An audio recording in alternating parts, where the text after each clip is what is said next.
Coming up on Open Source with Tony Motley, Alberto Marzan is a powerful business executive. He's been involved in multiple diverse ventures in the health, food service, and entertainment sectors, and more. Marzan has now turned his attention to the TV streaming market.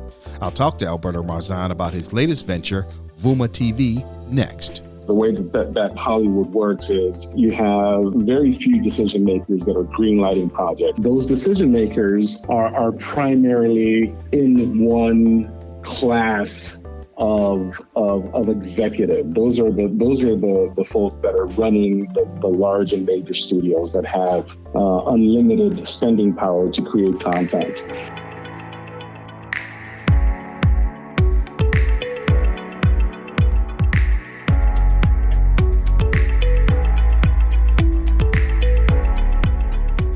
Alberto Marzan is the founder and CEO of Vuma TV.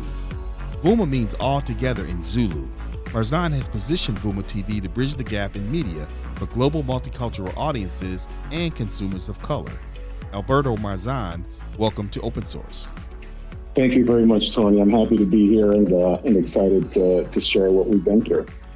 Well, I'm excited to hear your story, and I'm excited about when I talk to people, I really want to know their journey and what they're doing. But to be launching a streaming service where streaming services are popping up all over the place, what's that like and why? I guess if I don't get asked that question 5-10 times a week, I'm gonna get struck by lightning. But the first thing that I'm going to say just before saying anything is that everybody needs to know that Breonna Taylor's killers are still free, and they need to be brought to justice, because that is something that is very, very important for not just the Black and Brown community to be able to see happen, but also because it's just wrong, and that needs to be addressed immediately.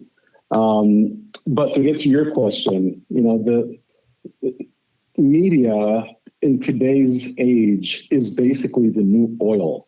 Think about in the early 70s, in the 80s, the oil boom that happened in America. Media has taken its place. And what I mean by that is that the currency and the importance and the power that media has transcends itself globally throughout all of the borders around the world. And just as important, it impacts the youth and the children of our generation. So, we felt at Vuma that there was a huge gap and a huge divide in how Hollywood currently works, and where the opportunities were for Vuma as a business was to service communities of color, people with physical disabilities, people in front and behind the lens that currently don't have opportunities to work in a sophisticated media or entertainment environment, because we have been locked out of some of those conversations for a very long time. We feel at Vuma that there's a tremendous responsibility that we have, and also an opportunity that we have. I'm not going to sit here and say it's not an opportunity, but we look at it first and foremost as a responsibility. There are more streaming networks now in North America than there's ever been. And you hear about a new one coming up every other month, it sounds like. However, if you look across the board, the majority of those streaming networks are focused on the mainstream white audience. And the mainstream white audience is what the Netflixes of the world, the Hulus, the Disneys of the world are really catering to. And we look at those 800-pound gorillas and we say, great, we love that they're out there, because it also helps to drive innovation within the industry and allow somebody like Vuma to take shape. But there is a tremendous gap and a need for content that is representative of how we live our lives, of who we are, of what our circle of friends and influences are, that the Netflixes and the traditional streaming networks of the world really don't address properly. So in a nutshell, I mean, that is why Vuma is around today, and we have some very big and ambitious goals for it. It's interesting, the perspective that you presented. It made me think one thing is that no longer will anyone ask you, I guess I'm assuming, nobody is asking you, is streaming a possibility now? Because everybody knows it's possible now. So I guess that objective has kind of been eliminated. But my real question is, where do you fit in? I mean, we've got BET, which is not, it's a cable service, not a streaming service. But what is, I don't want to pigeonhole you, but where does Vuma fit in to this gap in Black programming? Sure. No, I think it's a great question. So I would say that some of our value drivers or key differentiators at Vuma are, number one, that we're a global OTT streaming platform. So we have similar technical capabilities than the larger networks do. We operate all around the world. Today, somebody in Lagos, Nigeria, in anywhere in the continent, in Central and South America, in North America, can download the Vuma app on 9 different devices: iOS, Android, Roku, Apple TV, so on and so forth, and start to watch content that is relatable, that is important, that is authentic. So number one, we're a global platform, which is really, really important. Most of our competitors are regional platforms. And when I say regional, it means that they don't have the scale or the bandwidth to operate globally. They don't have the licensing or the content agreements to stream that content globally. And we do, because it's really important that we all get connected globally around content that's important. And the other important point that I'll say, Tony, is that it's not an exclusive platform, which is why we're always talking about diverse content. We're talking about bringing diversity, not just cultural diversity, not just regional diversity, but also, gender diversity. You hear a lot of news coming out of Hollywood, which is really marketing, in my opinion, about how they have tackled and have really started to pay attention to gender roles within content creation, and gender roles and equality for folks in front of the camera and behind the lens. When in reality, those numbers haven't changed. Those numbers haven't changed since the early 80s. But now what Hollywood is doing is obviously creating a spin on it to stay on top of the conversation, because they've gotten some heat recently, and rightfully so. So we're looking at diversity in its totality, and that's really the way that people that are connected to us and interested in our content live their lives. You present what Hollywood's done as a marketing statement, and that's true. But the good thing is that Vuma and other people in this space, because you exist and you're doing what you're doing, you provide a real check on them, because you can threaten that business by driving into that space and providing service and opportunity. 100%. I mean, traditionally, Tony, the way that Hollywood works is you have very few decision makers that are greenlighting projects. And when I say projects, I'm speaking about content. Those decision makers are primarily in one class of executive. Those are the folks that are running the large and major studios that have unlimited spending power to create content. The content that they started creating many, many, many years ago was content that was culturally close to them. And as Hollywood and the media and the entertainment engine started to evolve, they realized that there were stories that were more powerful than their own stories. And they started to create content around Black and Brown and other cultures and bringing them to light. And strategically, what that did was it really took our stories and allowed somebody else to tell them for us, and we were still not allowed in the room. And that still is the way that Hollywood operates. And I have a question for you there. I want to interrupt you for 1 second. So we hear so and so has a deal, so and so has a production deal, so and so, these different athletes or stars or celebrities, whatever, have these deals. Are you saying, in essence, those deals are kind of bullshit deals?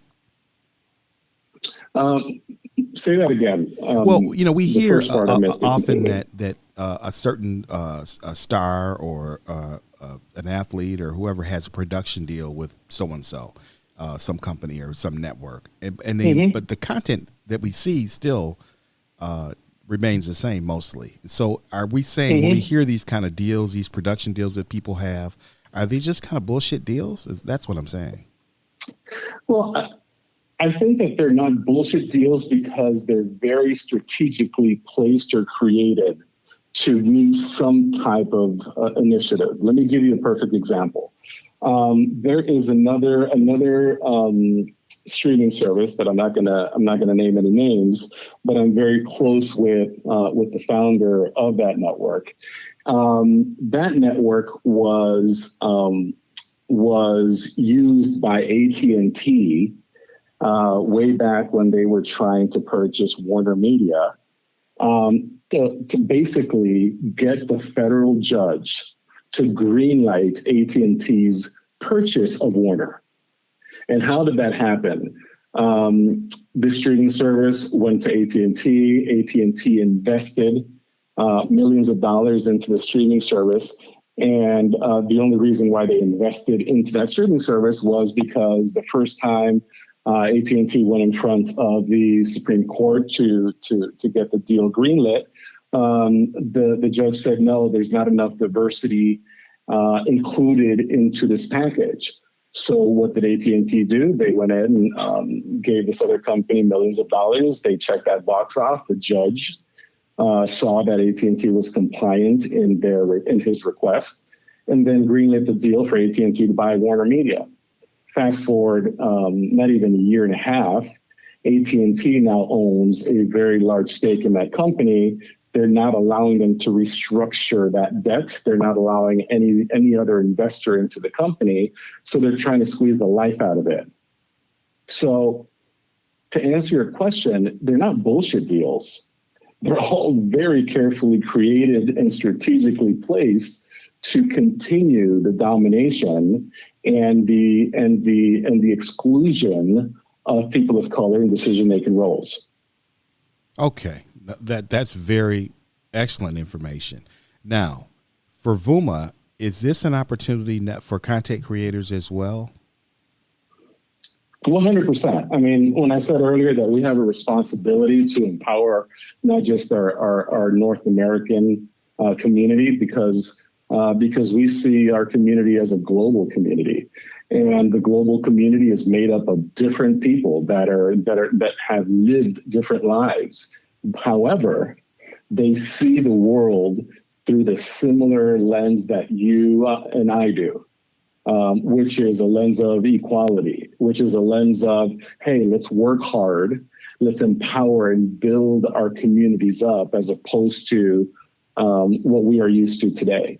So yes, content creators now come to us from all over the world because now we are an outlet for them to create content and have it be seen by an audience, a global audience that wants to see that type of content.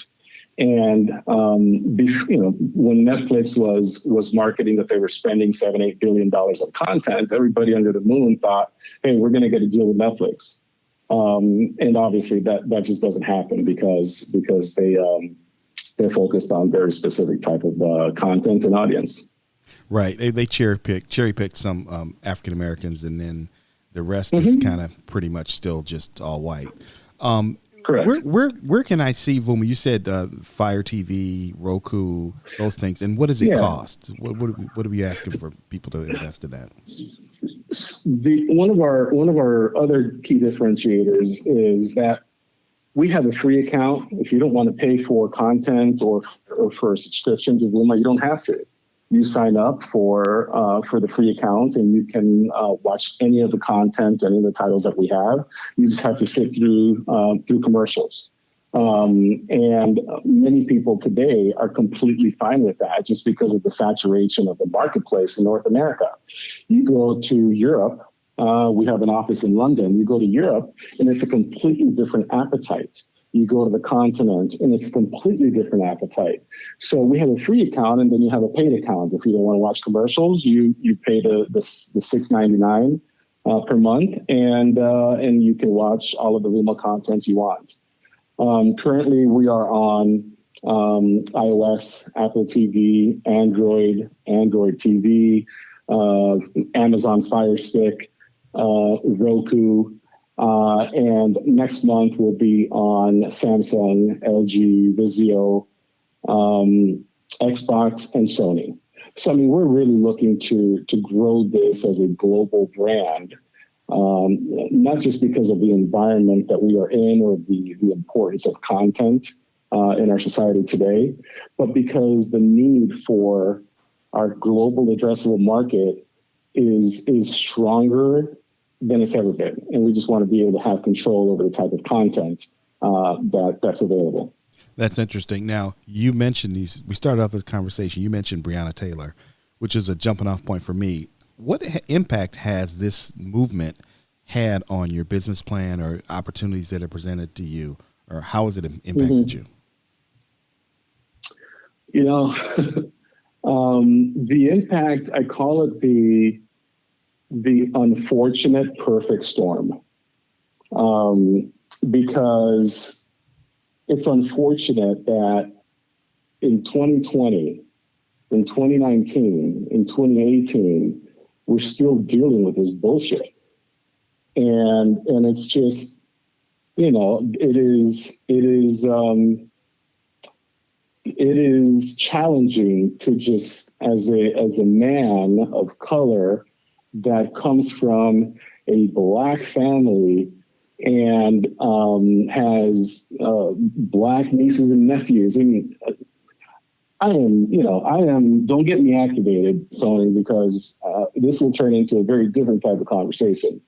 But it's just infuriating that we're still dealing with this bullshit. And that's the unfortunate part.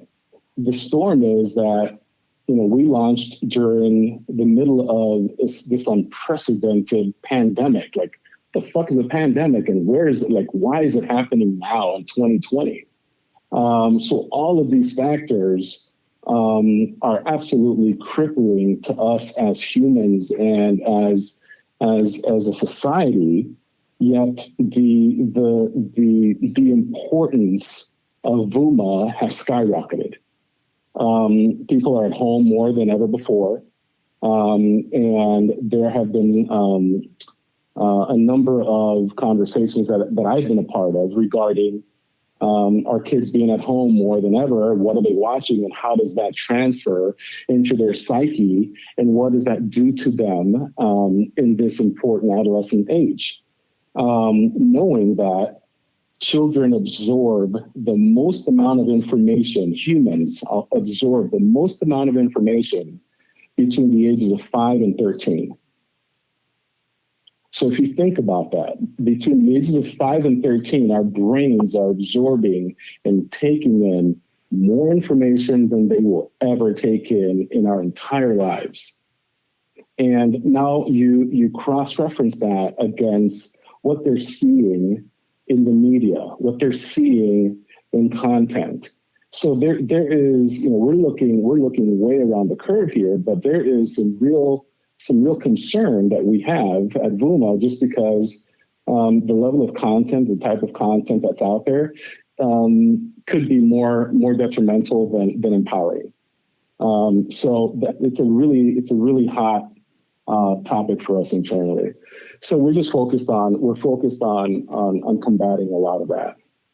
That's amazing. I know as a young boy, I was in New York one summer and I saw Shaft in the theater with Richard Roundtree. And I'll tell you, that changed my life. I mean, not in the sense of it changed the path of my life, but it changed how I saw the world, because he represented a black man that had his own agency that I had never seen before. Sidney Poitier was suave and he was debonair, but this was a regular around the corner brother who wasn't taking nothing from anybody.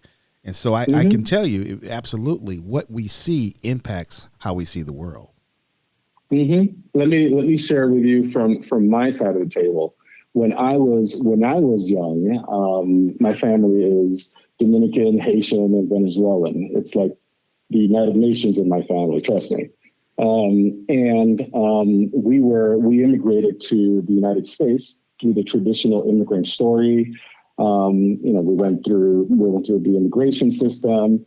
And I clearly remember, I was 11 years old when I got to the US. I remember the type of content that we were being fed, even in the Dominican Republic. The type of content that we were being fed was, here's how people in America live.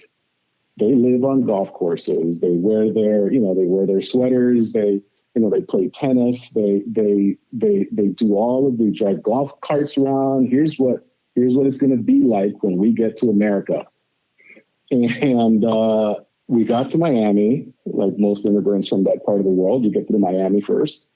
We got to Miami, and I remember getting to the airport, and I was like, "Oh, we're in the wrong place," because this is not what I was expecting to see. And from your experience and my experience, the science and the data that I just referenced, content and media is pinnacle, and in how a child sees himself, and it's a very important stage in a human's life, in a child's life, if he or she cannot or can see themselves on TV. So it's something to really pay attention to. And you know what? It's funny too. What you said is, again, I think the biggest part of white supremacy is that it's a lie, and that white people believe the lie. I think as much as it impacts you as an immigrant and me, someone that's born here, and it does impact us, but the biggest impact is on white folks because they believe it. I remember being in the second grade, and here I am. That was a long time ago. Let me say that. And a white girl in my class asked me, had I been to a certain suburban community in this city, and I said yes, I'd been there, and she very sternly told me, no, you haven't, because we don't have Negroes there. And it's like, what? But again, these are kind of stereotypes that are reinforced. And where do people get them from? Mostly from media. Right. I mean, just to give you a peek into my upbringing, my family, and the journey of becoming American, because that is something that every single immigrant wants to become, is part of America. It's like why we came here. It's why our parents killed themselves to bring us here. And it's because there is, this is the land of opportunity. But what they don't tell us is, there is a minefield of minds out there that we have to navigate and hope to not get blown up in order to be successful. So absolutely, I'll tell you another story. I mean, when we get to Miami, we get to this place, this little city right outside of Fort Lauderdale, like west of Fort Lauderdale, called Davie, Florida. DAV as in Victor, IE. I've heard of it. Yes. And Davie is the very first time that me and my family saw mounted KKK. And when I say mounted, I mean like in hoods, in their whole dummy outfit. And that was the first time that we got introduced to American idiotic racism. And we were, we basically, there was a bunch of us. I have 5 sisters, and I'm the only son. And we obviously got connected to a church because we grew up in a church. And we had a little efficiency in the backyard of somebody that went to church with us. And that was our very first home. And we gradually moved out of that. We moved out of that and moved to the projects, straight into the projects. And I never felt more at home in the projects than any other place that I had been in the United States. Why? People looked like us. People didn't give us these crazy ass looks. They realized that we spoke Spanish, and they were like, "Wow, these people speak Spanish, but they look like us." However, I grew up. I mean, that's really where I grew up. So we go to church every single Sunday. I mean, we went to church like Wednesday, Thursday, Friday, right. Saturday. Real black folks. Real black folks. I mean, real stuff. So we went to church twice on Sundays, just to let you know how deep we were in it. And one Saturday morning, my family obviously gets into our big station wagon, the ones with like the brown wood panels on the side, and you got the 2 chairs that look out the window. It looks like you're about to take off in like a roller coaster ride because you're like sunk into the basement of the floor, right? And you got two little seats back there. So there were 4 of us in the back, and then my mom and dad were obviously sitting in the front, and we're taking a regular drive to church. And we noticed that there's an abnormal amount of traffic getting to this stop sign in this intersection. And we get to the intersection and we see that there are just cops everywhere. And, my parents and our family, we just weren't used to this. And we get closer and closer to the intersection. And on one side of the street, there are just a bunch of KKK people on their horses, picketing and doing whatever they're doing. On the other side are Black and brown folks. And we're driving through this entire situation. And it has been something that has been ingrained in, I would say, all of our minds, because that was the very first time that we were introduced to the lie that you just mentioned. And KKK had an office, and they may still have an office in Davie, Florida today. Wow. As an immigrant, yeah, exactly. As an immigrant, as we go, we're 28 minutes into this or so. I just wonder, as an immigrant, when you see what's happened to immigration policy in the last handful of years, how does that make you feel?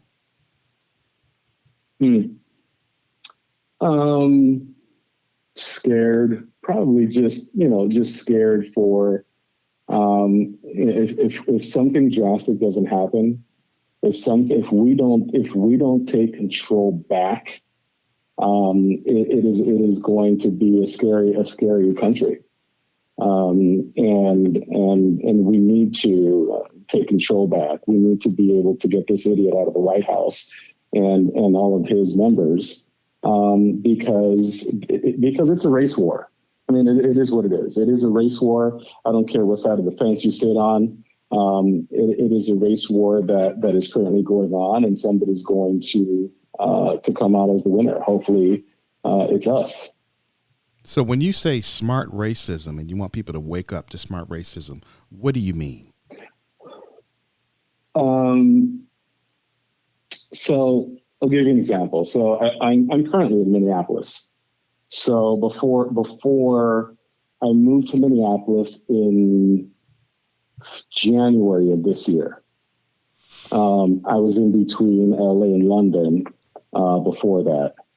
So Minneapolis, I think, is the smartest, if not one of the smartest racist states in the union. And here's why. Minneapolis has a very strong corporate infrastructure. I think they're they're in the top 10 of power because they have the most amount of Fortune 500 and Fortune 1000 companies per capita out of any state. They're in the top 10 of that. So they have a very, very strong economy. And what is the norm in the state is saying things like, we don't really care what color you are. Everybody's welcome here. This is we don't see nice. color. We don't see color. We don't see color. There's a large Norwegian contingency in the state. I mean, if you look back at the state, I mean, it's the Vikings and Swedes and Norwegians really make up a lot of the state. And so they lean on the fact that they don't see color because of their cultural ancestry. So they say things like, hey, this is Minnesota nice, we do things differently here. And they start to pepper the society here with those types of terms that alienate others that are not from here. So you can ask any person of color in the States, they have never felt Minnesota nice. They have never felt like this was for or built for them or that they have some type of ownership in. And obviously I'm generalizing here, but I feel very positive and confident that this is fact. So you have all of these societal norms and terms that Minnesotans just use, when in reality, it is just a nice way of strategically keeping certain people out of the conversation. And it starts from a very, very young age in the state. The state has the largest Somali population in the country. However, they also have the lowest high school graduation of people of color in the country. And why is that? And it's because of how the political climate highlights where some of these people of color can live and they can't live, what schools they can go to, what schools they can't go to. So it starts at a very adolescent age, and by the time you know it, they're graduating 8 white kids to 2 kids of color. And that is what gets into the corporate infrastructure, the corporate workforce in the state. So it is done very, very strategically. It is done in a way that there's a whole smoke screen, and unless you're really looking and paying attention, you think that Minnesota is not racist. When it's produced some of the most publicized killings of people of color in the last 5 years. So when you say smart, you mean that as sinister, basically. Extremely sinister, and you're absolutely right. And they pride themselves on being very smart here, and it's a very smart state. But unless your name ends in Carlson, Peterson, Swanson, you're going to be looking at it from the outside of the bubble. Man, Alberto, this has been an amazing conversation, and I tell you, I had no idea what I was going to hear, but I tell you, that's the thing that makes this exciting. You said, what's the big payoff for me was being able to talk to you and hear your perspective. Really, that was outstanding. I appreciate it so much. No, thank you, Tony. We could do another half hour. I mean, honestly, that was fantastic. But honestly, I think I want people to go to, is it Vuma.tv? How do they find you? It's VumaTV.com. VumaTV.com is where you get the website, but you can go to any of your major app stores and download the Vuma app today, and start the content journey through Vuma. That's great. I hope everybody will check it out. I think I'm gonna download it now when we get off of this platform. I'm gonna do it. I'm gonna join. I'm gonna sign up. I'm gonna go for a paid account. We'll put some money in your pocket. Yeah, no, and I'll encourage other people to do the same thing. Yeah. There's some amazing content from Nigeria that we have. There's amazing content from France, from the UK, from North America, because what we're trying to show is that, the world is a lot more diverse than these fools at the White House make it out to be. And last thing, I guess, too, for a content producer, because a lot of my friends are, how do we get involved? So you can go to our corporate site, and we encourage you to go to the corporate site and submit any type of content that you want, whether it's a script, whether it's a finished project, or it's an incomplete project. We'll look at all of it. Go to corp.vumatv.com, and you can get to the content submission area and send us your projects. Great. I appreciate it. My guest has been Alberto Marzan, founder and CEO of Vuma TV. You've been listening to Open Source with Tony Motley. Like it, share it, rate it, tell a friend. Thanks for listening.